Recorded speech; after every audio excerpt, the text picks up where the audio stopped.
की राजनीति में मुस्लिम वोटों का एक अपना अलग अंदाज होता है, उनकी एक अलग राजनीति है, उनके लिए एक अलग किस्म की राजनीति है मुस्लिम वोटों को पाने के लिए।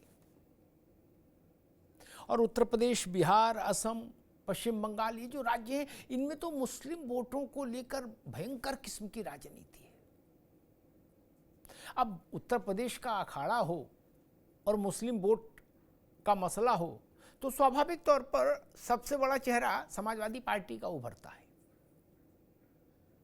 क्योंकि बीएसपी पिछले कई चुनावों से धीरे धीरे धीरे छीजती जा रही है और स्थिति हो गई कि वो 10% से भी कम वोट शेयर पर आकर टिक गई, इकाई में आ गई दहाई से।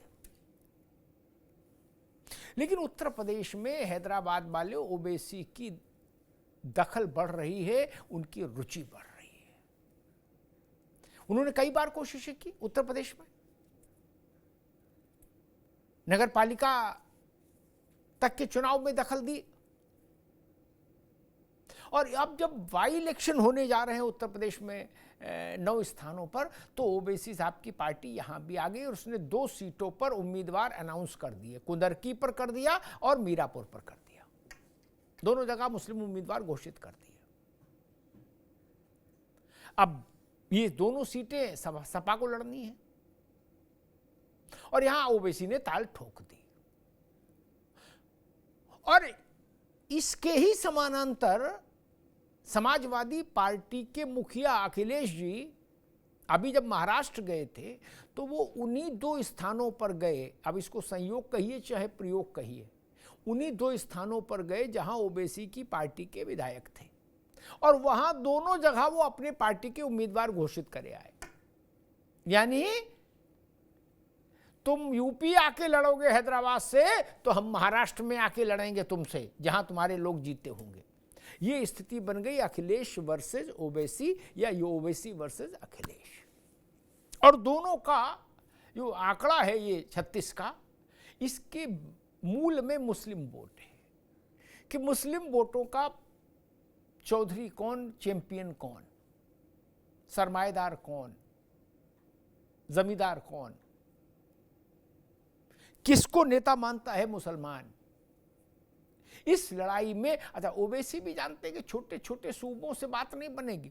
जब तक देश के सबसे बड़े सूबे में हमको मुसलमान नेता न माने, तब तक हम देश के नेता, देश भर में मुसलमानों के नेता कैसे माने जाएंगे। तो इसलिए वो भी बार बार उत्तर प्रदेश में नॉक दरवाजा खटखटाते हैं असदुद्दीन ओवैसी साहब। और ओवैसी उत्तर प्रदेश में कहीं भी रहें, कहीं किसी भी स्तर की दखल दें सियासत में, ये समाजवादी पार्टी को नाकाबिले बर्दाश्त है। उनको लगता है कि ये हमारा खेल खराब कर रहे हैं। पहले ये तोहमत बसपा पर जाती थी, कहा जाता था कि बसपा, सपा के लोग तो ऑफिशियली भी कहते थे, अधिकृत तौर पर कहते थे कि बसपा बीजेपी की बी टीम है और वो सपा को हराने के लिए सुपारी लेती है। फिर ये तमगा ओवैसी साहब को दे दिया सपा ने, कहा ये बीजेपी की बी टीम है।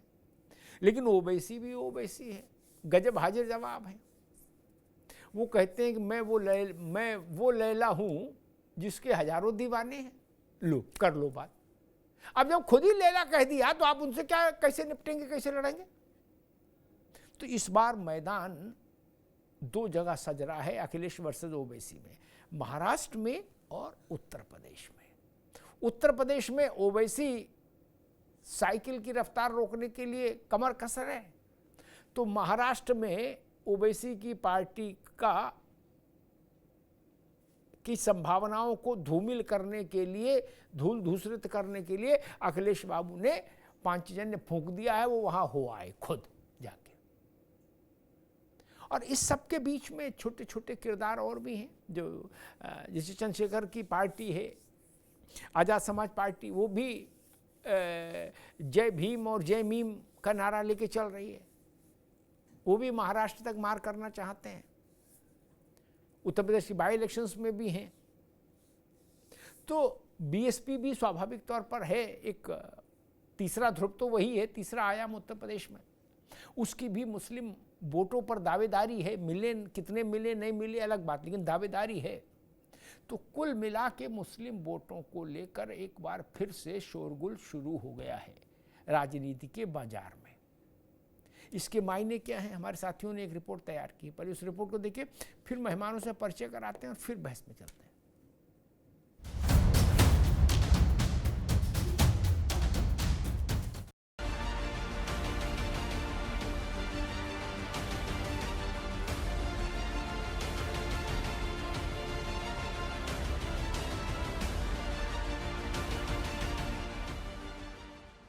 ये 16 आने सच है कि सूबे में सियासी समीकरण सिद्ध करने में जाति मजहब की जमात अहम किरदार निभाती है। वहीं मुद्दा अगर मुस्लिम वोटों से जुड़ा हो तो मुकाबला और कड़ा हो जाता है। यूपी उपचुनाव के मैदान में भी मुसलमान पर घमासान होता दिख रहा है और ये घमासान शुरू हुआ है AIMIM वाले ओवैसी के ऐलान के बाद। हमारी बहन मोहतरमा पल्लवी पटेल साहिबा के साथ इस चुनाव में जाएंगे, लड़ेंगे। 2 सीट पर हम लड़ेंगे और बाकी सीट पर जो हमारी बहन पल्लवी पटेल तय करेगी वो लड़ेंगे, मगर हम लोग साथ मिलकर लड़ेंगे ये बाई इलेक्शन। दरअसल यूपी उपचुनाव में ओवैसी सपा के PDA के सामने PDM यानी पिछड़ा दलित मुस्लिम का फॉर्मूला अपनाया है। 9 सीटों के दंगल में ओवैसी ने मुस्लिम बहुल 2 सीटों पर अपने प्रत्याशी उतार दिए हैं। AIMIM ने कुंदरकी विधानसभा सीट से मोहम्मद वारिस और मीरापुर विधानसभा सीट पर अरशद राणा को उम्मीदवार बनाया है और ये वो सीट हैं जहां समाजवादी पार्टी और बसपा ने भी मुस्लिम उम्मीदवारों पर ही दांव खेला है। मीरापुर सीट पर तो सपा, बसपा और चंद्रशेखर की आसपा और AIMIM की ओर से मुस्लिम प्रत्याशी उतारे हैं। सपा ने पूर्व सांसद कादिर राणा की बहू सुम्बुल राणा को प्रत्याशी बनाया है, तो बसपा ने शाह नजर पर दांव लगाया है। चंद्रशेखर आजाद की आसपा ने जाहिद हुसैन को उम्मीदवार बनाया है और अब ओवैसी ने कांग्रेस से आए नेता अरशद राणा को उतार दिया है। कुंदरकी सीट पर भी मुस्लिम वोटों को लेकर ही कलाहुनी है, क्योंकि सपा से पूर्व विधायक हाजी रिजवान के चुनाव लड़ने की चर्चाएं जोरों पर हैं, तो वहीं बसपा ने रफतुल्ला को प्रत्याशी बनाया है। ओवैसी की AIMIM से मोहम्मद वारिस यहां पतंग उड़ाने उतरे हैं, तो आजाद समाज पार्टी ने भी मुस्लिम चेहरे हाजी चांद बाबू को अपना प्रत्याशी बनाया है। यानी मीरापुर की तरह घमासान यहां भी मुसलमान वोटों पर है। ऐसे में सवाल यही कि किधर जाएगा मुस्लिम वोटर। अगर वो कह रहे हैं कि बटो नहीं कटो नहीं, तो PDA परिवार भी तो नहीं बटेगा। तो वो तो नारा आपके लिए लगा रहे हैं कि PDA परिवार के लोग बटना मत। सर ओवैसी ने भी 2 कैंडिडेट उपचुनाव के यूपी में उतार दिया है, क्या फर्क पड़ेगा सर? तुम समाजवादी हो, जाओ घर। अब विपक्ष में जहां मुस्लिम वोटरों पर महाभारत हो रही है, तो वहीं सबकी नजर बीजेपी पर भी टिकी है। मुस्लिम बहुल सीटों पर जब सभी विपक्षी पार्टियों ने मुस्लिम प्रत्याशियों पर दांव खेला है, तो मुस्लिम वोटों के बिखराव की संभावना भी बन गई है। ऐसे में बीजेपी के लिए ये संग्राम फायदे का सबब हो सकता है। हालांकि बीजेपी की लिस्ट के इंतजार ने भी इंतहा कर दी है। बीजेपी का दावा यही है कि खिलेगा तो कमल ही। भारतीय जनता पार्टी की प्रदेश की कोर कमेटी ने विधानसभा के उपचुनाव के प्रत्याशियों के नाम प्रत्याशित तय करके प्रस्तावित कर दिए हैं और मुझे उम्मीद है कि पार्टी की केंद्रीय चुनाव समिति का भी अनुमोदन मिल गया है और जल्दी हम लोग पार्टी के प्रत्याशी घोषित करके पूरी ताकत के साथ विधानसभा के उपचुनाव में जाएंगे। बहरहाल मुस्लिम बहुल सीटों पर सपा की जीत का आधार मुस्लिम वोटर ही हैं। ऐसे में ओवैसी के ऐलान ने नया घमासान मचा दिया है। वहीं मायावती से लेकर चंद्रशेखर आजाद तक सभी मुस्लिम वोटों को ही साधने में लगे हैं, लेकिन असली लड़ाई ओवैसी और अखिलेश में ही होती दिख रही है। ऐसे में सवाल यही है कि ओवैसी ने जो चला है दांव, क्या अखिलेश यादव को देगा तनाव? उपचुनाव की डगर आखिर किधर जाएंगे मुस्लिम वोटर? आखिर किधर जाएंगे मुस्लिम वोटर? और मुस्लिम मतदाताओं का सबसे बड़ा नेता कौन, सबसे बड़ा सरमाएदार कौन, ये इसकी लड़ाई ज़्यादा लग रही है। कुंदरकी और मीरापुर दो विधानसभाओं को देखिए ज़रा गौर से। अभी भाजपा के उम्मीदवार, एनडीए के उम्मीदवार आने हैं वहाँ। मीरापुर में जयंत की आरएलडी पार्टी लड़ेगी और कुंदरकी में भाजपा। लेकिन बाकी जितनों ने उम्मीदवार घोषित किए सबने मुसलमान को टिकट दिया है, सबने। मायावती ने, अखिलेश यादव ने, ये चंद्रशेखर की पार्टी, आज़ाद समाज पार्टी, सब मुसलमान को टिकट दे रहे। लड़ाई कितनी तीखी है इस 20% 19% वोट के लिए, इससे आप अंदाज लगा लीजिए कि सबके प्रत्याशी मुस्लिम हैं। अब स्वाभाविक है ऐसे में मीरापुर में कोशिश जयंत की ये रहेगी कि नॉन मुस्लिम कैंडिडेट लड़ाएं और कुंदरकी में भाजपा भी नॉन मुस्लिम ही लड़ाएगी। मेहमानों साहब का परिचय करा दें। दीपक सोनकर साहब हैं, भारतीय जनता पार्टी के प्रवक्ता। दीपक जी का स्वागत है। मुफ्ती ओसामा नदवी साहब हैं, एआईएमआई के प्रवक्ता। नदवी साहब का बहुत स्वागत है। विजय कुमार जाटव जी हैं, राष्ट्रीय कार्यकारिणी के सदस्य हैं एएसपी पार्टी के, आज़ाद समाज पार्टी के। और अशोक यादव जी अभी हमारे साथ जुड़ेंगे कुछ क्षणों में, समाजवादी पार्टी के प्रवक्ता। नदवी साहब, आपकी ओवैसी साहब हैदराबाद से बार बार उत्तर प्रदेश आते हैं, तो अब की अखिलेश यादव ने कहा कि चलो जहाँ से तुम महाराष्ट्र में जीते हो हम पहले वहाँ जाके कील ठोक के आए। नहीं नहीं, ऐसा कुछ नहीं है। महाराष्ट्र की उत्तर प्रदेश, महाराष्ट्र की भारतीय का एक अंग है।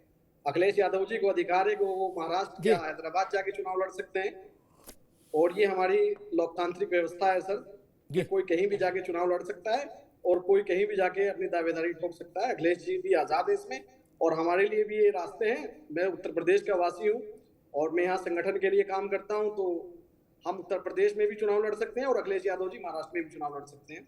वो अब देखा जाएगा कि वहां पर जमानत बचती है या नहीं बचती, वो बात की बात है, वो चुनाव के बाद बात करेंगे इस संबंध में। जी अच्छा, एक बात नहीं समझ में आती है कि भाई आरोप भाजपा पर ये लगता है कि भाजपा ध्रुवीकरण करती है जी, लेकिन कुंदरकी और मीरापुर में अभी तक जितने उम्मीदवार घोषित हुए सब मुस्लिम हैं। ये ध्रुवीकरण नहीं है नदवी सर? देखिए, मुसलमान जो है वो एक ऐसा मसाला है कि उसके बगैर किसी की हांडी नहीं पकती है। मुसलमान के बगैर किसी की राजनीति का चलना ये नामुमकिन है, ये इससे साबित हो रहा है। मुसलमान का वोट सबको चाहिए, लेकिन मुसलमान किसी को नहीं चाहिए। हर आदमी चाहता है कि मुसलमान को वोट दें। हम देखिए साहब, एक खुले लफ्जों में आपसे मैं एक बात कहना चाहता हूं कि ऑल इंडिया मजलिस इत्तेहादुल मुस्लिमीन की जो राजनीति है, हम लोगों की जो सियासत है, वो भाजपा को रोकने वाली नहीं है, बल्कि हमारी क़यादत और हमारी सियासत का मकसद है अपनी क़यादत को खड़ा करना, अपनी पार्टी को वजूद में लाना। हमारा मकसद सिर्फ और सिर्फ यही है। अब हम मुकाबले में हैं, मुजफ्फरनगर में हम अच्छे से स्टैंड कर पा रहे हैं। काफी दिनों से हम लोग मेहनत कर रहे हैं। ऐसे ही कुंदरकी से हाफिज वारिस साहब हमारे कैंडिडेट हैं, वो मेहनत कर रहे हैं, तो सब लोगों के पेट में दर्द होने लगा। उधर से समाजवादी पार्टी ने भी मुस्लिम को उतार दिया, आजाद समाज पार्टी जो है वो भी मुस्लिम को लेकर आ रहे हैं, उधर से बहन जी कह रहे हैं कि वो भी मुस्लिम को लेकर आ रहे हैं। अरे जब मुसलमानों से इतना प्रेम है तो दो शब्द आप बहराइच के बारे में भी बोल दीजिए। जब मुसलमानों से आपको इतना प्यार है तो उड़ाना के बारे में भी बोल दीजिए थोड़ा सा। तो आप लोगों को सिर्फ यानी रंगमंच पे अपनी कठपुतलियां उतार कर वहां पर नचाना इनका मकसद है। हमारा ये मकसद नहीं है। हम चुनाव में इसलिए आए हैं कि हमारी पार्टी की क़यादत मजबूत हो, उत्तर प्रदेश के अंदर हमारी पार्टी मजबूत हो, हम इसलिए चुनाव में आए। हमारा किसी से मुकाबला नहीं है साहब। हमारा मुकाबला डायरेक्ट जो भी होगा, हम इंशाल्लाह चुनाव जीतेंगे और मजबूती के साथ हमारी पार्टी मजबूत होगी उत्तर प्रदेश। ठीक है मुफ्ती साहब। विजय जी, आपकी पार्टी ने भी कुंदरकी और मीरापुर दोनों जगह मुस्लिम उम्मीदवार उतार दिया, क्या बोले जय भीम जय मीम। और महाराष्ट्र में ऐसे ही योजना लेके चंद्रशेखर गए तो वहां उनकी पिटाई करा दी अपने साथी की। नहीं देखिए अमिताभ जी, योगेंद्र यादव की पिटाई हो गई ना। अमिताभ जी, मुझे पता नहीं किसी पिटाई क्या हुआ है, मेरी जानकारी में नहीं है। जानकारी रखा मैं करो तो- भाई, आपका नेता है चंद्रशेखर, उनकी वही तो ले गए थे योगेंद्र यादव को वहां। कुर्सियां वगैरह हुई है थोड़ा वहाँ नहीं सर, ऐसा कुछ नहीं है अभी फिलहाल जो आप बता रहे हैं। ये अरे तो गजब बहुत सारी करते हो, क्या राजनीति करोगे यार, बताओ। पूरे देश भर में वायरल वीडियो घूम रहा, आप करे ऐसा कुछ नहीं तो कैसे सियासत करोगे। खैर चलो जी, मैं सवाल ये कह रहा हूं कि जानकारी रखा करो, कुंदरकी और मीरापुर दोनों जगह आपको मुस्लिम उम्मीदवार ही क्यों दिखे, और आप नहीं, सबने मुस्लिम उतार दिए, बोले किसी से कोई पीछे नहीं रहेगा क्या। देखिए अमिताभ जी, इसी देश का जो संविधान है वो सबको चुनाव लड़ने का आजादी देता है, वो चाहे हिंदू हो, मुस्लिम हो, सिख हो, ईसाई हो, धर्म बहुत हो। बढ़िया बात कही आपने जी। आजाद समाज पार्टी वो पार्टी है जो हर धर्म के व्यक्ति का सम्मान करती है। लेकिन टिकट मुसलमान को देगी, ठीक है। नहीं सर, हम टिकट, नहीं अच्छी बात है, मुसलमान को- सम्मान सबका है, सम्मान सबका है, लेकिन भाई टिकट इधर, ठीक है। नहीं अमिताभ जी, ऐसा नहीं जी। है। अभी आप देख सकते हैं जो तमाम अभी हमारे बाकी जो टिकट हैं, और वो सब दलित, पिछड़ा, मुस्लिम सभी को हमने टिकट बांटे हैं। अभी आप जो और 9 सीट बाकी हैं उन पे हमने सभी जाति के लोगों को टिकट दिए हैं। ऐसा नहीं है कि मुस्लिम इस देश का नागरिक है, और इस देश के नागरिक का सम्मान सबको करना चाहिए, भाईचारा बना के चलना चाहिए। हमारी पार्टी भाईचारे में विश्वास करती है, और मुस्लिम हमारा भाई, इसलिए हमने उनको कुंदरकी और मीरापुर पे टिकट दिया है, चुनाव दिया है, जो चुनाव लड़ेंगे वहां पर आकर के। और गठबंधन ये बहुत बड़ा ऊपर का मसला है। मैं छोटा आदमी हूँ पार्टी का, मैं गठबंधन के ऊपर बात नहीं कर सकता। तो क्योंकि वहाँ जो मीरापुर सीट है वहाँ मुस्लिम प्रभाव सीट है, मुस्लिम वोट अच्छा है वहाँ। तो हर पार्टी मुस्लिम इसलिए उतारे रही क्योंकि जहाँ जिसकी तादाद हो, संख्या हो, उसको वहाँ कैंडिडेट बढ़ाना चाहिए।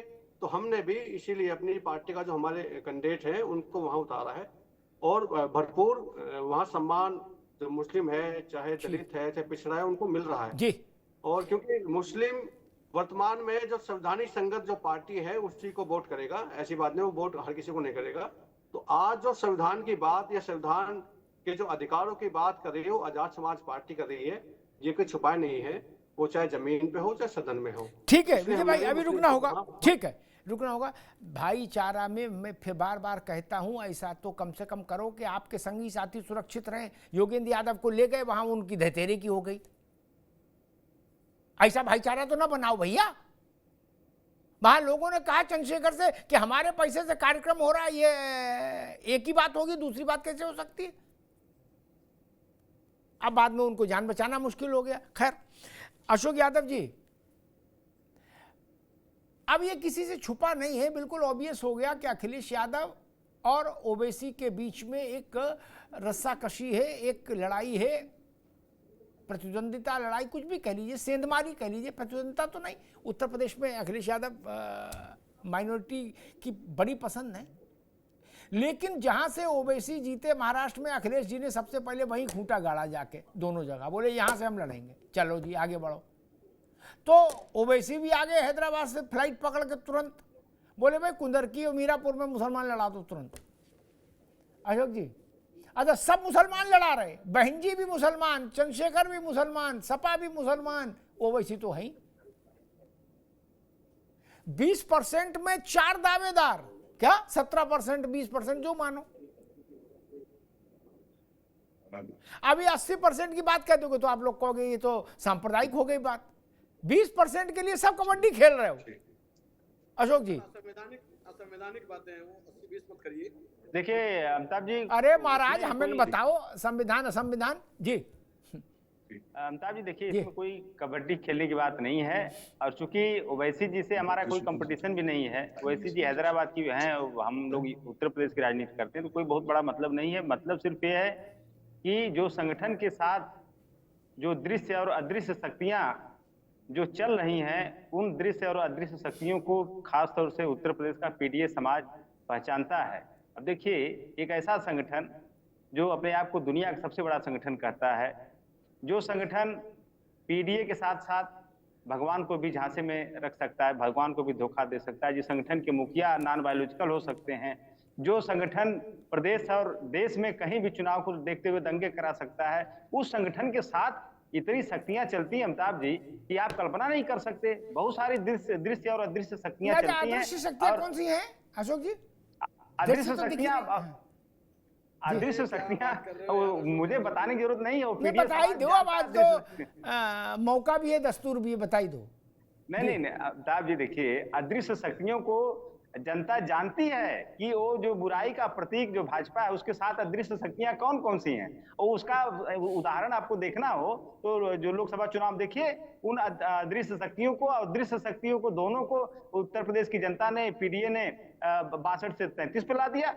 तो आप देखिए, जनता बहुत जागरूक अमिताभ जी, वो सबको पहचानती है कि कौन जो है खाल उड़ के है, कौन जो असली वाला है, कौन नकली वाला है, जनता जानती है। मुसलमानों के लिए असली वाला कौन है और खाल उड़े कौन है, इसकी भी एक बार चर्चा हो जाए। 4 दावेदार हैं, मायावती जी, अखिलेश जी, ओवैसी और चंद्रशेखर, 4 दावेदार हैं। इनमें असली कौन है और खाल उड़े वाला कौन है अशोक जी?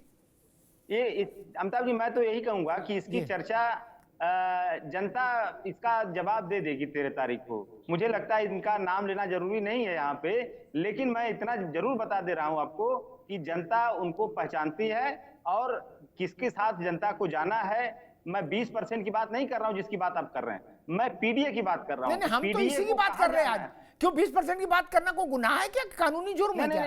कोई गुनाह नहीं है अमिताभ जी, कहाँ कोई गुनाह भाई। आप स्वतंत्र भारत में हर आदमी स्वतंत्र हर चीज का चर्चा करने को, लेकिन मैं इतना जरूर कहूंगा कि पीडीए समाज जानता है कि उसको कहाँ जाना है, कि उस आसुरी शक्ति को परास्त करने के लिए उसको कहाँ जाना है। ये पीडीए समाज बखूबी जानता है, इसलिए वो बिना भटके, बिना दाहिने बाएं कुछ सोचे विचारे वो वहीं जा रहा है जहां पे जाने से उसको उस आसुरी शक्ति को परास्त करने का प्लेटफॉर्म मिल रहा है। और वो गठबंधन है, इंडिया का गठबंधन, उस गठबंधन के साथ पीडीए समाज बिल्कुल चट्टान की तरह खड़ा है।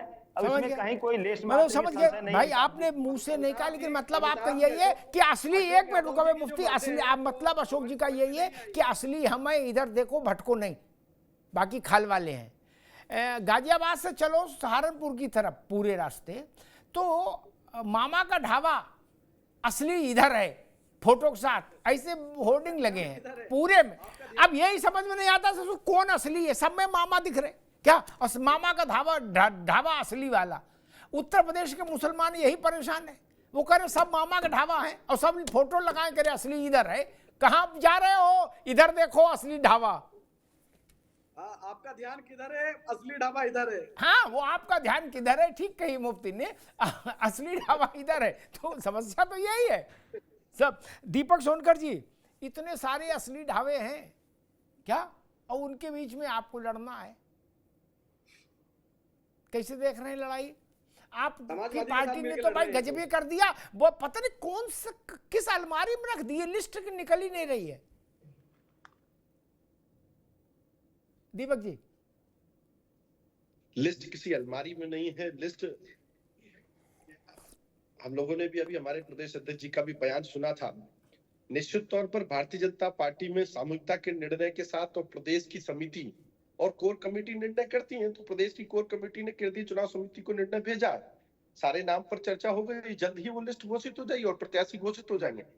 मगर जो आपने मामा की ढाबा की बात करी कि सारे असली वाला किधर है, देखिए आज इस राजनीति के अंदर, इस राजनीति चुनाव जैसे ही तैयारी होती है, कोई भी दल है, जैसे सारे दल, चाहे बसपा हो, समाजवादी पार्टी हो, चाहे ओवैसी की पार्टी हो, सारे लोगों ने मुस्लिम प्रत्याशी उतारने का काम किया और किस तरीके से वोट बैंक की राजनीति को कैसे बढ़ाया जाए, धर्म की राजनीति कैसे कराई जाए, और सारे लोग उस केवल एक वोट बैंक के लिए एक दूसरे धर्म को हमेशा से टिप्पणी करने का काम करते हैं।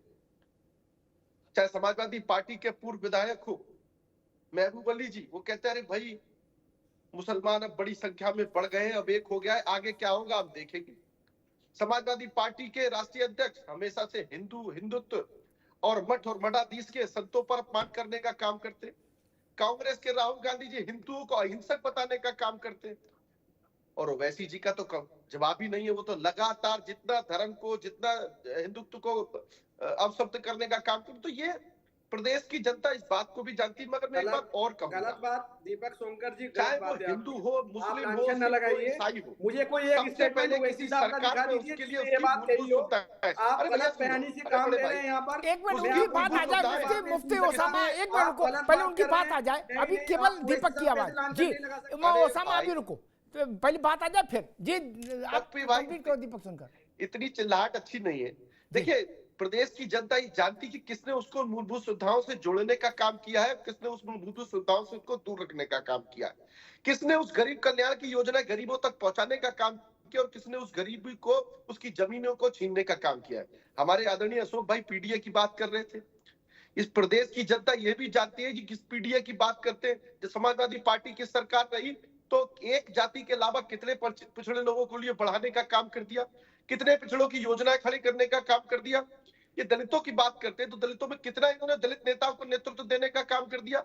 और ये भी प्रदेश की जनता, दलित समाज ये भी जानता है, और रिकॉर्ड उठा के देख लीजिएगा अशोक भाई, कि सबसे ज्यादा समाजवादी पार्टी के सरकार के कार्यकाल में दलितों की जमीनों को छीनने का काम किया, दलितों की बहन बेटियों के साथ बदतमीजी करने का काम किया, यहां तक कि दलित समाज के प्रमोशन के आरक्षण पर रोक लगाने का काम किया। तो यह प्रदेश की जनता और दलित समाज चाहता है।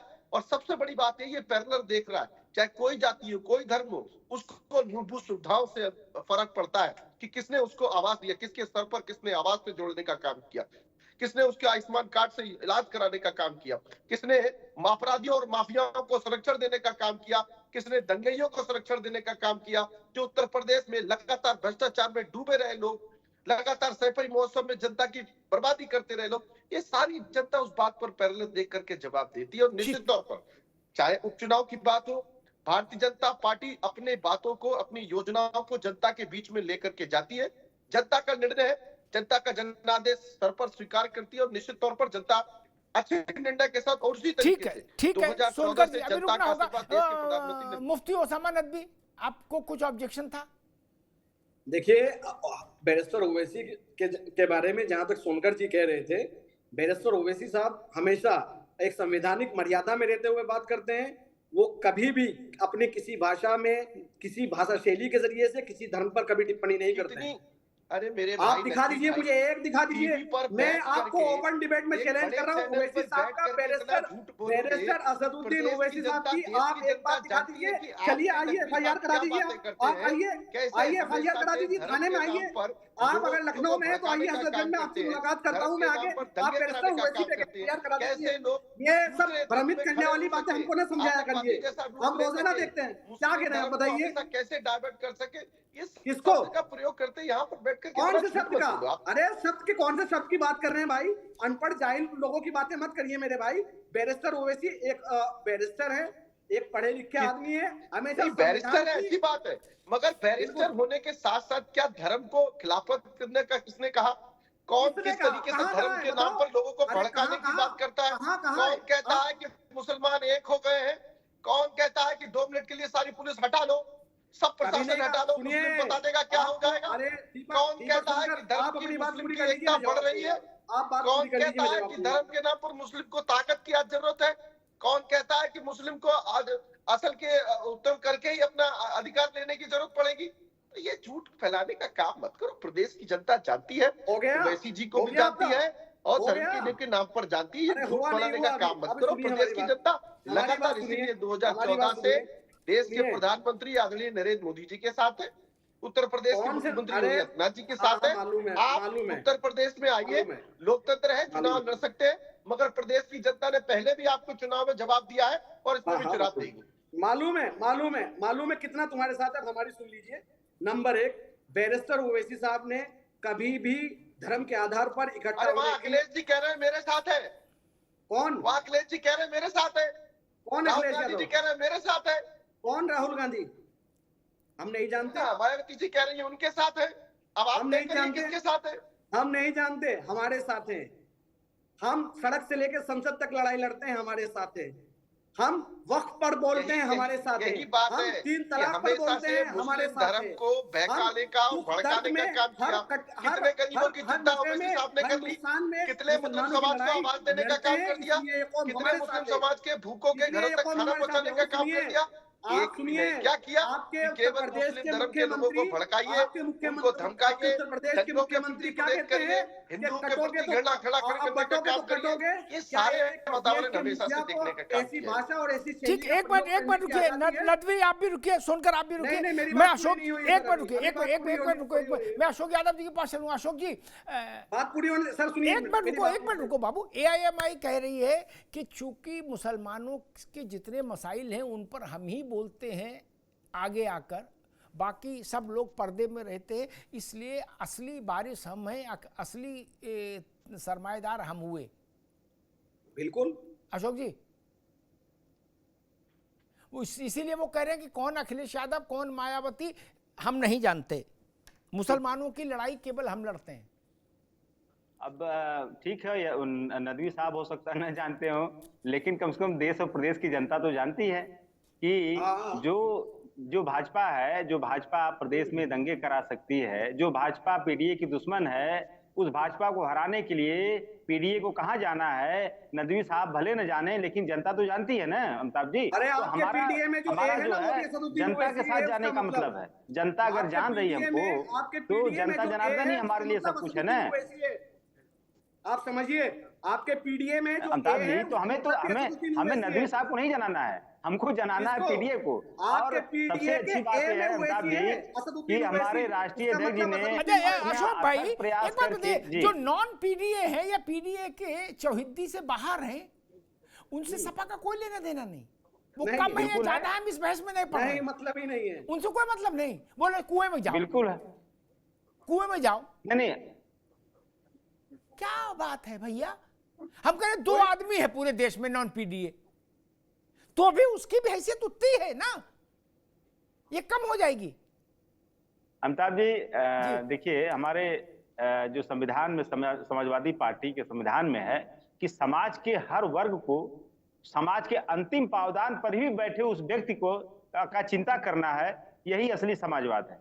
तो हमारे समाजवादी विचारधारा से बाहर कोई नहीं है अमिताभ जी, हमारे समाजवादी विचारधारा से बाहर कोई नहीं है, क्योंकि पीडीए एक जन आंदोलन है अमिताभ जी, और इस आंदोलन की जरूरत इसलिए पड़ी, मैं आपको क्लियर कट बता दूं पैनल में सभी लोगों को, क्योंकि लगातार जो लेटरल एंट्री हुआ, 69,000 शिक्षक भर्ती हुआ, या तमाम ऐसे कारक हैं देश प्रदेश में जिसके वजह से इस समाज का शोषण हुआ। इस शोषण से बचने के लिए हमारा इस समाज के बाहर जो लोग हैं, अमिताभ जी, उनका क्या होगा, ये भी एक प्रश्न है। कुछ कह रहे हैं नदवी जी। अमिताभ जी, अखिलेश यादव जी कहां से विधायक थे? करहल सीट खाली हुई है ना, हाँ, लड़वाइए किसी मुसलमान को। बात तो पर्चा भर दिया, आप कहाँ लड़वाइए भाई, बात तो तेज क्यों नहीं भर दिया पर्चा, आप कहाँ क्यों नहीं लड़वाते? आप आजमगढ़ से भी विधायक हो सकते हो, वहां से सीट खाली होती है, तो किसी मुसलमान को, जब इस प्रदेश के अंदर कोई एक भी मुस्लिम MP नहीं था, उस वक्त भी नेताजी ने जब वो सीट छोड़ी थी तो किसी मुसलमान को वहां से चुनाव नहीं लड़ाया था। तो कितनी मुस्लिम हितैषी पार्टी है ये, इससे अंदाजा आपको हो जाएगा। ये मुसलमानों के वोट लेने की खाली बात करती है, मुसलमानों को बहलाने फुसलाने का खाली काम करती है। भाई साहब, इस तरह से मुस्लिम क़यादत मजबूत नहीं होगी। मेरे ऊपर फर्जी लगने वाले मुकदमात पर जवाब नहीं दिया जाएगा। मेरा शोषण जहां जहां होता है, मुझे थाने कचहरी और पुलिस थानों में और जेलों में मुझे डाला जाता है, मेरे ऊपर लाठियां बरसाई जाती है, मेरे घरों को तोड़ा जाता है, मुझे दंगों में नामजद किया जाता है। उस वक्त ये समाजवादी पार्टी के नेता एक लफ्ज बोलने वाले नहीं होते। मेरे खिलाफ इस देश के अंदर कानून पास किया जाता है, मेरी मस्जिदों को, मेरे कब्रिस्तान को, मेरी जायदादों को छीनने के लिए इस देश के अंदर कानून बनाए जाते हैं। तब ये समाजवादी पार्टी या अखिलेश यादव नहीं बोलते हैं। क्यों नहीं बोलते हैं? मेरी लड़ाई मैं लड़ूंगा, मेरी लड़ाई नहीं, लेकिन मेरी आवाज अखिलेश यादव भी बोले थे, वक्फ पर अखिलेश जी भी बोले थे भाई। किस पे बोले थे? किस पर बोले थे साहब?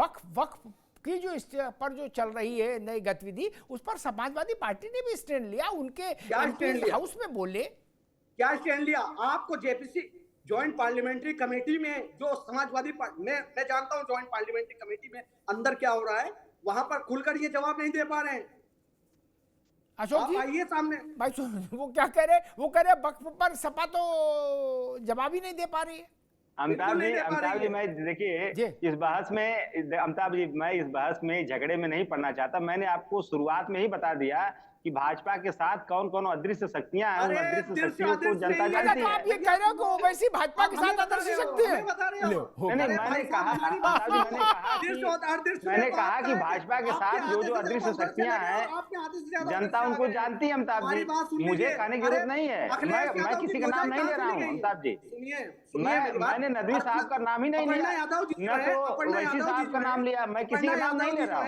मैंने यही कहा लगती है बताइए अमिताभ जी जो कौन लगती है? जो भाजपा के साथ जो अदृश्य शक्तियां हैं, जो अदृश्य शक्तियां तेजस्वी यादव को हरवा बिहार में, आपको याद होगा ना अमिताभ जी, बिहार वाला चुनाव आपको याद होगा ना, यादव जी कौन है? अखिलेश यादव जी बिहार में कुछ अदृश्य शक्तियां ने तेजस्वी यादव को हरवा दिया चुनाव। कौन है अखिलेश यादव जी की? अपर्णा यादव जी कौन है अखिलेश यादव जी की? परिवार से है ना।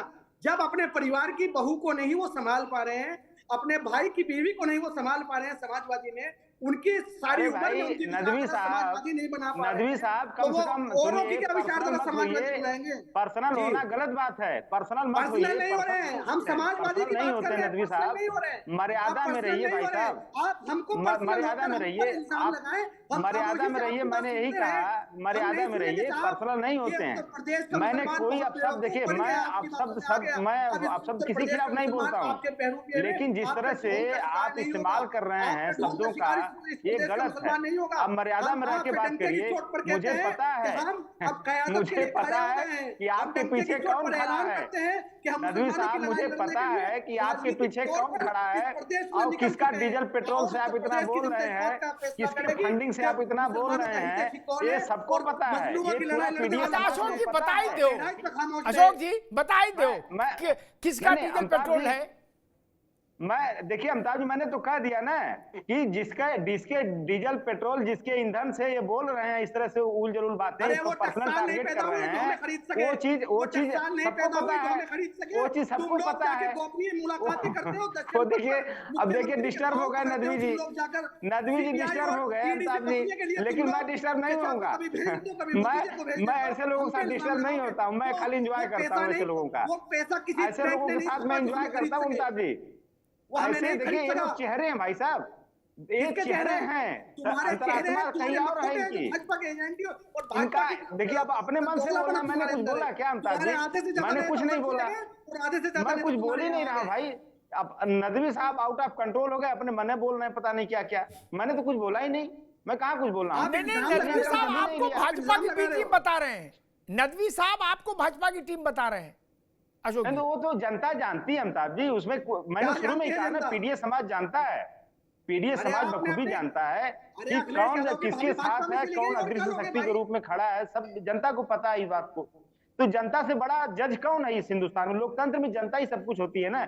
लेकिन जब जनता ने तराजू लेके परख लिया कि बिहार में किसके वजह से तेजस्वी यादव हारे, बिहार में किसके वजह से भाजपा जीती, ये तो जनता देखी ना बिहार की, किसके वजह से वहां तेजस्वी यादव, ये तो जनता देख रही है। तो ये सब चीजें हमें बताने की जरूरत नहीं है अमिताभ जी, जनता और समय सबका हिसाब करता है और जनता समय आने पर सबका हिसाब करेगी। विजय जी एक मिनट आ रहा हूँ, मैं नदवी से आ रहा हूँ अभी। विजय कुमार जी, समाजवादी पार्टी इशारा कर रही है कि भाई उसमें जो मेरी समझ में आया उसके इशारे में आप भी शामिल हो कि ये सब जितने हैं ओवैसी की पार्टी, बसपा और ये चंद्रशेखर की पार्टी, ये सब वो करे अदृश्य शक्तियां हैं जो भाजपा के डीजल पेट्रोल से चलती हैं। विजय जी देखिए अमिताभ जी, ये डीजल पेट्रोल का मामला तो गंभीर है। ये जो अन्य पार्टियां हैं, ये अन्य पार्टियां राजनीति रूप से दिखा करके लोगों को जो है, जो लोगों के बीच में जाकर के सामाजिक रूप से उनको जोड़ने कार्य करती है। तो ये अब इनको ये डर होने लगा है कि वह आजाद समाज पार्टी जो हर धर्म के, हर जाति के लोग को जोड़ने काम कर रही है, नहीं हर धर्म तो सबसे जो बड़ा डर आ जाए वो करे आपको डीजल पेट्रोल भाजपा का है, वो ये करे आपका डीजल पेट्रोल भाजपा का है। मूल बात सब पे आओ, झगड़ा मत लगाइए भैया अमिताभ जी, झगड़ा मत लगाइए, मैंने किसी का नाम नहीं लिया है।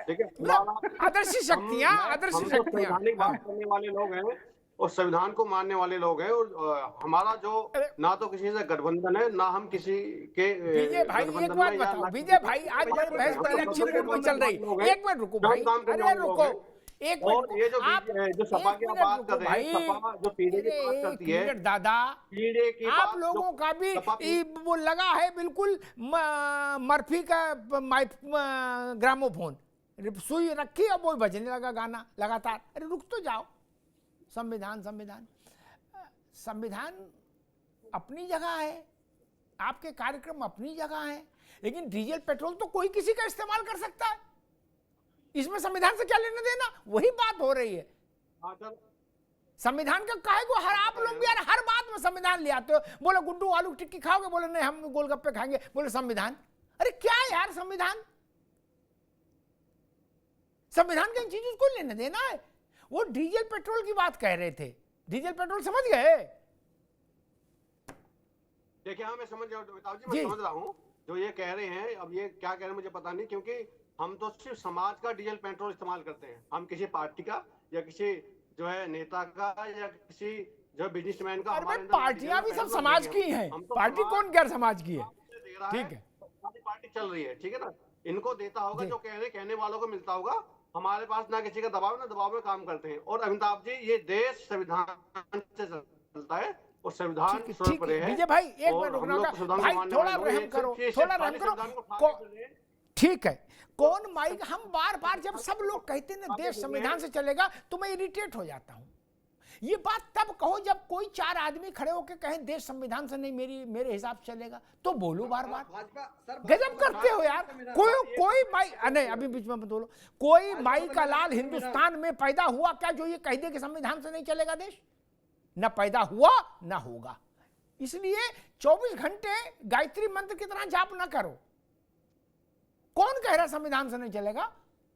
अब तो उमर अब्दुल्ला भी संविधान की शपथ ले रहे हैं, फिर बाकी कहां कुछ बचा? उमर अब्दुल्ला ने भी इस बार मुख्यमंत्री की जो शपथ ली, अशोक जी, आजादी के बाद पहली बार भारत के संविधान की शपथ ली है कश्मीर के मुख्यमंत्री ने। ये तो जानकारी में आया होगा आपके। और संविधान के नाम पर छत पर खड़े होके सूर्य स्नान करने वाले किसी भी नेता ने इस बात की तारीफ नहीं की। ना अखिलेश जी बोले, न राहुल जी बोले, न बैरिस्टर साहब बोले, न बहन जी बोली, न चंद्रशेखर बोले। बोलना चाहिए था आप लोग जब 24 घंटे तुलसी पत्ता और उस गंगा जल उसके ऊपर संविधान, तो आप लोगों को तो बोलना चाहिए था कि इतना बदल गया कश्मीर। पहले वहां मुख्यमंत्री शपथ लेता था तो वो कहता था हम सूबे के संविधान के प्रति सच्ची श्रद्धा रखेंगे, कॉन्स्टिट्यूशन ऑफ स्टेट। अब अंतर यह आ गया विजय जी, पता नहीं चंद्रशेखर ने नोटिस किया कि नहीं, या वो संविधान की दूसरी लड़ाई लड़ रहे हैं। एक बड़ी सफलता संविधान को मिली लेकिन उस पर तो कोई नहीं बोला। अशोक जी की पार्टी तो बड़ी पार्टी, उसको तो बोलना चाहिए था। और अखिलेश जी थे भी वहां। अशोक जी, अखिलेश जी उस शपथ ग्रहण में थे, क्या नहीं बोलना चाहिए था? राहुल जी भी थे, प्रियंका जी भी थी, बोला नहीं कोई। और लड़ाई आप सब लोग 365 दिन 24 घंटे संविधान की लड़ रहे हो और किसी की नहीं। अरे सर, भाजपा बदलना चाहती है संविधान, इसलिए लड़नी पड़ रही है। अरे रुक जाओ महाराज, वो कह रहे कि आपका डीजल पानी वहीं से आ रहा है, आप कह रहे भाजपा से लड़ रहे हैं। ठीक। अरे सर, दीपक सोनकर जी, रुको भाई, मुफ्ती साहब रुको। दीपक सोनकर जी, आप पर बार बार ये आरोप लगता है कि आपकी ए टीम, बी टीम, सी टीम सब हैं, क्या आप कितनी फ्रेंचाइजी बांट दिए? नहीं दीपक जी? देखिए अमिताभ जी, आज की चर्चा से और जिस तरीके की बात की चर्चा आई तो मुझे समझ में जरूर आया कि किस तरीके से एक वोट बैंक की राजनीति के लिए कि किनका हितैषी मैं हूं, इनका हितैषी मैं सबसे ज्यादा हूं, इनका हितैषी मैं सबसे ज्यादा हूं, मगर उनकी चिंता किसी ने नहीं करी, उनके दर्द को किसी ने नहीं समझा। समझा तो भारतीय जनता पार्टी ने समझा कि अगर मदरसे में बच्चों को कुरान के साथ साथ लैपटॉप से भी पढ़ाई होनी चाहिए। समझा उस गरीब के घर पर अगर सर पर उसके लेकिन लैपटॉप कभी दिया नहीं मदरसे में। मगर यहाँ बहस है कि मेरा और तुम्हारा। और डीजल पेट्रोल की भी बात है, डीजल पेट्रोल कौन यूज कर रहा है, ये प्रदेश की जनता चाहती है, उसका जवाब दे रही है। हमारे अशोक भाई ने बड़ी अच्छी बात कही, तब जी मैं बड़े ध्यान से सुन रहा था। इन्होंने कहा अखिलेश जी ने अंतिम पायदान के लोगों की चिंता करी। कौन थे अंतिम पायदान के लोग? वो चकिया की गलियों में बैठा हुआ मुख्तार अंसारी जैसे लोग, अतीक अहमद जैसे लोग अंतिम पायदान पर बैठे हुए थे। मुख्तार अंसारी जैसे लोग, मुजफ्फरनगर के दंगई जैसे लोग जो अंतिम पायदान पर बैठे हुए थे। मैं सवाल इनसे पूछना चाहता हूं कि आप इतने पीडीए के तैसी हो, इतने पिछड़े दलित के तैसी हो, तो बता दो आपकी 2012 से 17 तक कितने दलित नेताओं को नेतृत्व देने का काम आपने किया? कितने दलितों को लेकर के आपने उनकी योजनाओं को बढ़ाने का काम किया? कितने क्यों आपने उस दलित समाज के प्रमोशन के आरक्षण पर रोक लगाने का काम किया? आप संविधान की बात करते हो, उस संविधान रचयिता का सबसे ज्यादा अपमान अगर किसी ने किया है तो समाजवादी पार्टी और कांग्रेस की पार्टी ने किया। जो समाजवादी पार्टी की सरकार में उनके पार्कों को तोड़वाने का काम किया गया, उनकी मूर्तियों को तोड़वाने का काम किया गया। आप इतना जो पीडीए के नाम पर, पीडीए है क्या? पीडीए इनका है परिवार डेवलपमेंट अथॉरिटी, जो केवल परिवार को डेवलपमेंट करने के लिए लगी रहती है। अगर इनके पास उस बात का कोई जवाब और कोई संसद नहीं है, वो पूछ लेते हैं, उनसे जवाब पूछ लेते हैं। आपने बोला अशोक जी, वो कह रहे पीडीए का मतलब परिवार डेवलपमेंट अथॉरिटी, परिवार से बाहर कुछ खेल रहे। परिवार डेवलपमेंट अथॉरिटी, मामा का असली ढाबा इधर है जी। कौन है?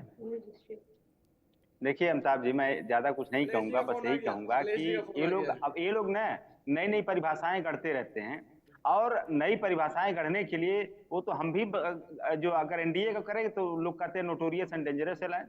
तो नई नई परिभाषाएं गढ़ने के लिए कोई भी आदमी स्वतंत्र है। संविधान, आप कहेंगे संविधान की बात, हम कहेंगे संविधान इसकी इजाजत देता है। दूसरी बात, अभी आपने गौर किया होगा, आप बहुत चीजों को बहुत माइन्यूटली ऑब्जर्व करते हैं। दोनों दृश्य और अदृश्य शक्तियों की जुगलबंदी आपने देखी होगी। एक सैफई का नाम ले रहा था, एक और कहीं का नाम ले रहा था, आपने देखा ना? तो मैं यही महाराज सुन लीजिए। अब हम देखिए अमिताभ शुरुआत में डीजल पेट्रोल कौन किसका ले रहा है वो तो बता देते। डीजल पेट्रोल के साथ आप कहां से चल रहे हैं ये तो बता देते। अंतिम पायदान पर बैठे हुए किन लोगों की फिक्र हुई है? उस सैफई के अंतिम पायदान पर बैठे हुए हर यादव की फिक्र अखिलेश यादव को है। साहब बता रहा हूं, मेरी फिक्र है, ना मेरे परिवार की फिक्र है, ना मेरे समाज की फिक्र है, ना मेरे धर्म की। हमारे भाजपा के साथी ने कहा कि इन्होंने जनता का दर्द नहीं समझा। दीपक भाई ने कहा इनका दर्द। मैं तो कह रहा हूं, आप लोग इतने महान हैं, आप लोगों ने मां गंगा के दर्द को समझा मित्र, आपने भगवान राम के दर्द को समझा मित्र, लेकिन उसके बाद क्या किया?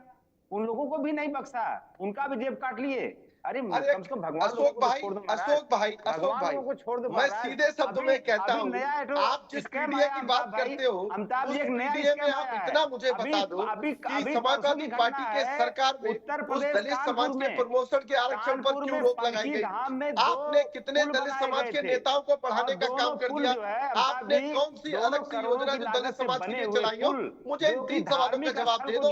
मैं जान जाऊंगा कि हाँ आप बहुत बड़े दलित समाज के हितैषी हो, आप बहुत बड़े दलित समाज के झूठ बोलने का काम मत करिए। झूठ के नाम पर लोगों को गुमराह करने का काम मत करिए। झूठ के नाम पर लोगों को फरेब करने का काम मत करिए। तक पहुंच गया।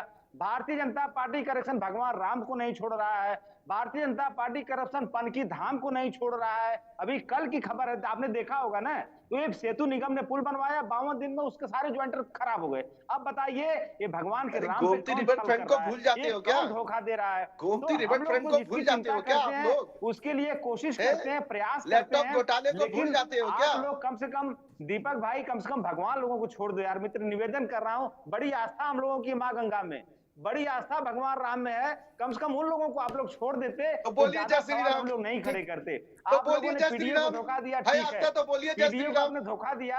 अशोक भाई,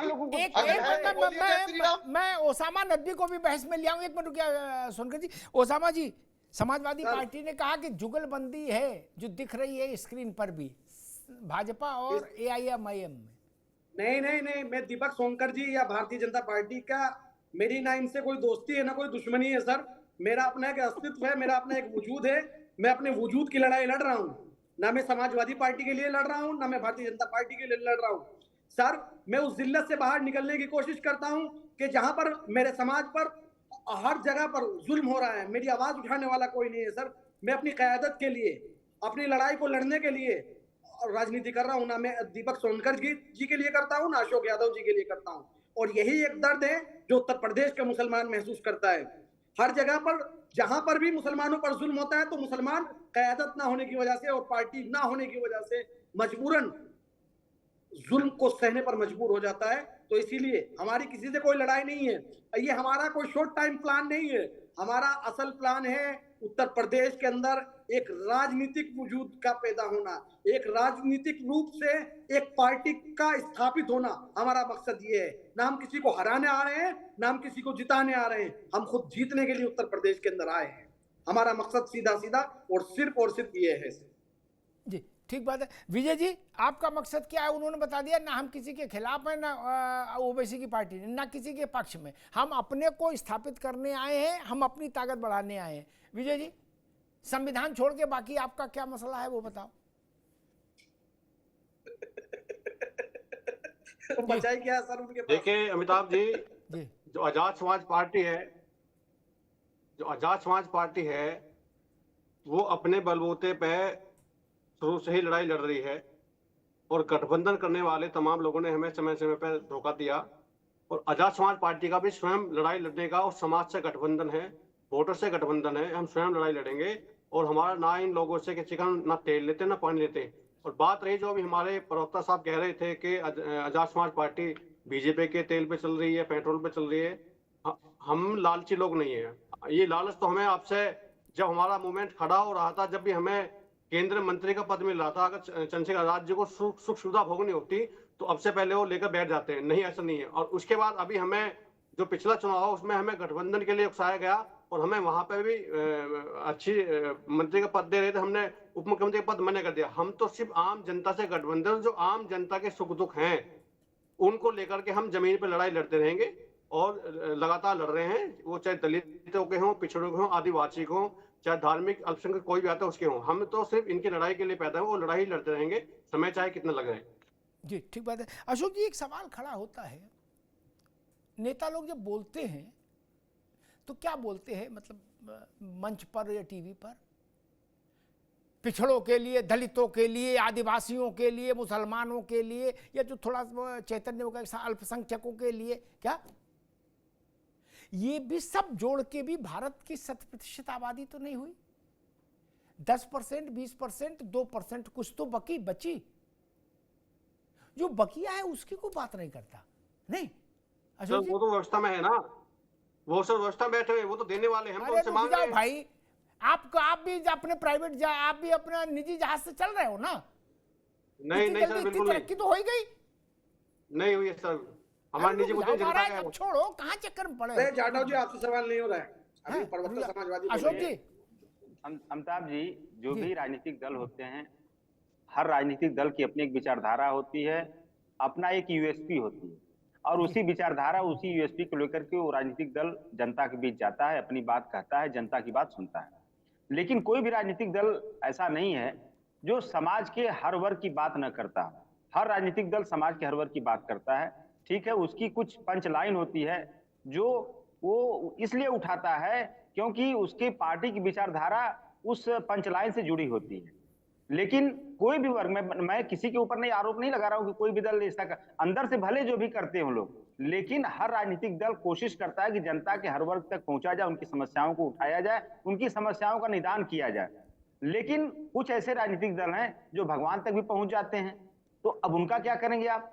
तो ऐसे लोग जो भगवान के यहाँ भी पहुंच जाते हैं, तो ऐसे लोगों का इलाज जनता जान जाती है, तो इसलिए टाइम पे उनको अपना थोड़ा सा जो डोज भी देने लगती है।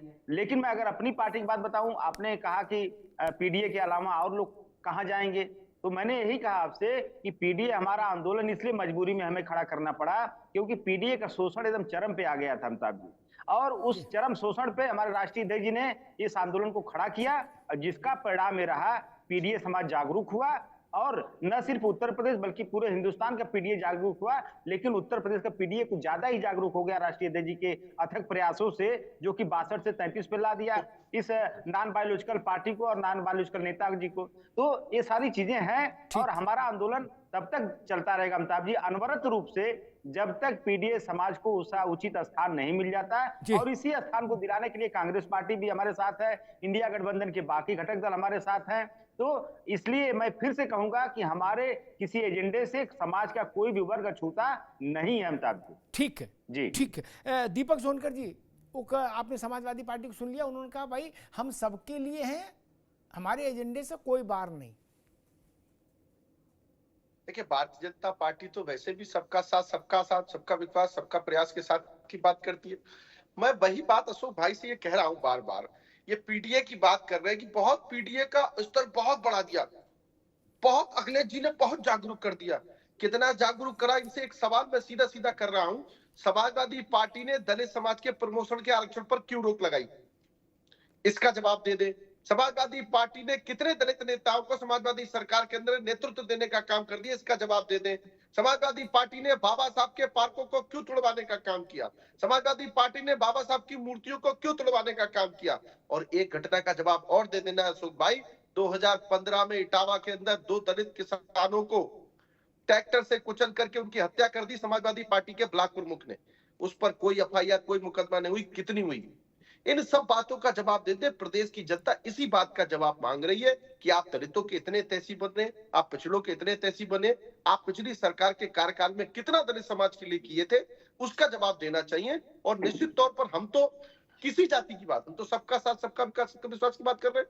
हर वर्ग को हमने किसी जाति को देख करके, किसी धर्म को देख करके ये नहीं किया। हिंदू है तब भी उसको योजना का लाभ मिला है, मुसलमान है उसको भी योजना का लाभ मिला है, उसको भी आवास मिला है, उसको भी आयुष्मान कार्ड मिला है। और प्रदेश की जनता इसी बात को पैरवल करने की बात करती है कि जो जिसकी मूलभूत सुविधाओं से उसको जोड़ने का काम करेगा, जनता उसके साथ है। जनता 2014 से देश के प्रधानमंत्री आदरणीय नरेंद्र मोदी जी के साथ है, उत्तर प्रदेश के मुख्यमंत्री योगी आदित्यनाथ जी के साथ है। और इस उपचुनाव में भी भारतीय जनता पार्टी अपनी बातों को लेकर, अपनी विचारों को लेकर, अपनी योजनाओं को लेकर। ओसामा कुछ कह रहे हैं, एक मिनट इनकी बात सुन ले, समय कम है, फिर 30 सेकंड ये अशोक जी को। आप भेदभाव हमारे साथ करते हैं दीपक सोनकर जी, आपकी पार्टी भेदभाव हमारे साथ करती है।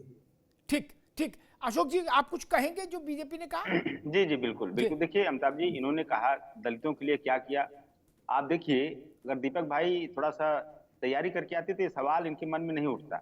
मैंने ये कहा पूरा बसपा का जो भी, अरे आप तैयारी करके आए हो, आप जवाब दे दो ना। मैं बता रहा हूँ, दलित समाज के आरक्षण पर रोक क्यों लगा रहा हूँ, आप बता दो। बता रहा हूँ, बहुजन समाज पार्टी का जो कैडर मान्यवर कांशीराम ने ट्रेंड किया था, वो पूरा का पूरा कैडर साथ समाजवादी पार्टी में अपने भविष्य, अपने समाज के भविष्य को देखते हुए समाजवादी पार्टी में आ गया। तैयारी करके आनी चाहिए थी। आज हमारे पार्टी में दलित सांसद है भैया, दलित सांसद है। दीपक जी आप देखते नहीं ये सब बातें, आपको देखना चाहिए। ये सब चीज आप देख के आते तो ये बात बोलते ही नहीं। दलितों की, दलित समाज को लेकर के भारतीय जनता पार्टी कहती है ना, आप कहेंगे हम जाति धर्म की बात नहीं करते, बहुत सीनियर व्यक्ति हो, आप कहते हैं आप जाति धर्म की बात नहीं करते। प्रदेश की जनता, आप ये बताइए, आप अजीत पवार को अमिताभ जी का इतना बड़ा शो या बैठ करके झूठ बोल रहे हो। अजीत पवार को धर्म की रक्षा के लिए लाए हैं, जवाब नहीं दे पा रहे हो, प्रकाश राजभर को धर्म की रक्षा के लिए लाए हैं। अरे मैं तैयारी करके नहीं आया, संजय निषाद को धर्म की रक्षा के लिए लाए हैं, राष्ट्र की रक्षा के लिए लाए हैं, ये सब जातिवादी गठबंधन के लिए लाए हैं। और बेशर्मी साहब कहते हैं हमारा जातिवाद गठबंधन नहीं है। मैं तो पूछ रहा हूँ, आप निषाद पार्टी को, गठबंधन कितना बड़ा है, निषाद पार्टी के साथ क्यों आए? निषाद पार्टी को आपने क्यों ज्वाइन कराया? गठबंधन जाति के आधार पे आपने ओम प्रकाश राजभर को क्यों ज्वाइन कराया? सिर्फ और सिर्फ जाति के आधार पे जहां तुम चाहोगे वहां सीटों पर गठबंधन हो जाएगा, वहां नहीं होगा। उनके समाज को वोट आपको चाहिए। और उसके बाद आप कहेंगे कि भाजपा जो है जातिवादी पार्टी नहीं है। इससे बड़ा झूठ तो मुझे लगता है मोदी जी भी नहीं बोलते होंगे, इतना बड़ा झूठ आप टीवी बोल रहे हैं। तो जातिवादी संगठनों के आधार पर एक मिनट रुकना होगा। सब कह रहे हैं कि हमसे ज्यादा तुमको कोई नहीं चाहता। अब वोटर बड़ा कंफ्यूज है, चाहे वो मुसलमान हो, दलित हो, पिछड़ा हो, सवर्ण हो, कोई हो, क्योंकि वोटर तो असलियत जानता है। मेरे जहन में एक बात आई अभी अचानक से, बहन जी ये घोषणा कभी क्यों नहीं कर पाई मायावती जी कि मेरी सरकार आएगी? अब आएगी कि नहीं आएगी मैं उस बहस में नहीं जा रहा, मैं अभी कर दो घोषणा कि अगर मेरी सरकार आएगी तो मायावती और ये आकाश आना हमारे परिवार से कोई चीफ मिनिस्टर नहीं होगा, दलित होगा, दूसरा होगा या मुसलमान होगा। भाषण की जरूरत ही नहीं रहेगी, ये बात लोगों के हृदय में उतर जाएगी। अखिलेश जी अभी घोषणा कर दे अशोक जी कि अगर 27 में मेरी सरकार आई, उत्तर प्रदेश में पहला मुस्लिम चीफ मिनिस्टर दूंगा। ओवैसी का बस्ता नहीं लगेगा, कहीं लिख लो, उत्तर प्रदेश में नहीं लगेगा। नदवी को भी पार्टी बदल के इधर ही आना पड़ेगा, सपा में या बसपा में, है बस्ता ही नहीं लगेगा। घोषणा कर दो, प्रदेश भर का मुसलमान, एक एक मुसलमान बच्चा तक आपके पीछे झंडा लेके खड़ा हो जाएगा। मैं वो पुरानी बात छोड़ता हूं, 4 बार आपके पास चीफ मिनिस्टरशिप रही, आपने क्यों नहीं किया? छोड़ो, बीती ताई बिसार दे, आगे की सुध ले, कह दीजिए, जय जय हो जाएगी। चंद्रशेखर कह दे कि हो आया, अगर मैं कभी सत्ता में आया तो मैं नहीं फलाने खां साहब को बनाऊंगा मुख्यमंत्री, खाइयो न पियो मेरी नीके रहियो। ऐसा आशीर्वाद किस काम का कि खाना पीना कुछ नहीं, कुशल रहना। कैसे रहेंगे कुशल? ये तो कहो। एक बार मैंने पहले भी कहा था कि सत्ता में रोटेशन बहुत जरूरी है, बदलाव, प्रतिनिधित्व। कांग्रेस ने पंडित जी, इंदिरा जी, राजीव जी, क्या 45 साल में अधिकांश समय तो अपने परिवार में रख लिया। और वो भी कांग्रेस वाले भी कहते कि सबका साथ साथ, कि वो जिसकी जितनी संख्या भारी उसकी उतनी हिस्सेदारी। अब पूछो कश्मीर के उस वर्ग के, जिस वर्ग के पंडित जी थे, उस वर्ग के लोगों की कितनी संख्या है देश में कि 3 प्रधानमंत्री रहे? क्या कभी ऐसा हुआ कि इंदिरा जी ने कहा कि भाई एक बार मैं रह ली, अब कुर्मी रहेगा, फिर मुसलमान रहेगा, फिर फलान रहेगा, फिर ढिकार रहेगा? नहीं ना, ये काम सपा ने पीडीए में भी नहीं किया। पीडीए का नारा आज आया, पीडीए तो पहले से है, पिछड़ा दलित आदिवासी तो देश में हमें हमेशा ही है।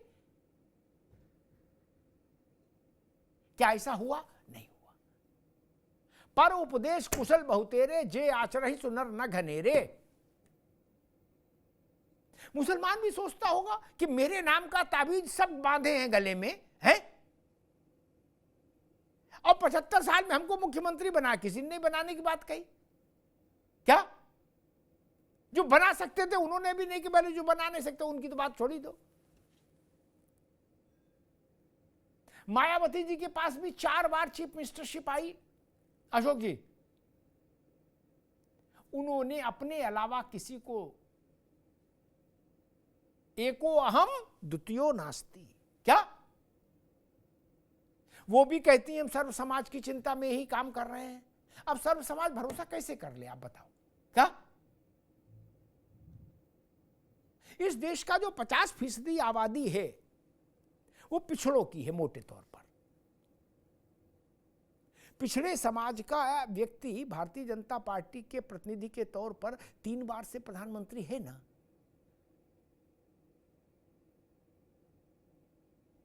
पिछड़े समाज से कल्याण सिंह रहे, पिछड़े समाज से शिवराज चौहान रहे। जो भी समाजवादी पार्टी के पास ये अवसर था और अब भी है, अगर वो पासा ही पलटना चाहते हैं बिल्कुल कि बसपा की दुकान बंद हो जाए, ओवैसी की दुकान यूपी में बंद हो जाए, सबकी ही बंद हो जाए, मुस्लिम वोट बिल्कुल फेविकोल का जोड़ हो जाए सपा के पीछे, तो घोषणा कर दे। मेरी छोटी बुद्धि कहती है इस घोषणा से हड़कंप मच जाएगा, लेकिन करने के लिए तो फिर बड़ा मन चाहिए। और पीडीए में जितने भी धड़े हैं, धाराएं हैं अशोक जी, उनको नेतृत्व क्यों नहीं मिले? मिलना चाहिए ना, उनकी भी तो इच्छा है, या वो पालकी उठाएं? क्यों? ऐसा नहीं होना चाहिए। यहीं से संघर्ष पैदा होता है और यहीं से विश्वसनीयता का संकट पैदा होता है। अगर पिछड़ों को ये लग जाए कि भाई बारी बारी से सबको चांस मिलेगा, होता क्या है, जब हम लोग बचपने में मोहल्ले में क्रिकेट खेलते थे ना, सभी लोग खेले होंगे, तो पता लगा मुफ्ती ने बैटिंग कर ली, उसके बाद बल्ला लेके भाग गए, बोले नहीं अब नहीं है, तो जो गेंद फेंक रहा वो ठगा रह गया। उसने गजब बात है यार, जब मेरा चांस आया तो आप भाग गए। क्या ऐसा राजनीति में नहीं होना चाहिए ना। पिछड़े को भी कुर्सी मिले, आदिवासी को भी मिले, दलित को भी मिले, सवर्ण को भी मिले, मुसलमान को भी मिले, लेकिन कुर्सी एक है, उसको पहले तो घर से बाहर करो तब ना दूसरे को दोगे। पहले कोठी से तो बाहर जाए कुर्सी, तब जातियों तक पहुंचेगी, धर्म तक पहुंचेगी। भाई कोठी के भीतर ही अगर कुर्सी है तो फिर वो किसी किस्म के सामाजिक न्याय का प्रतिनिधित्व नहीं कर सकती। ये गांठ बांध लीजिए। धन्यवाद।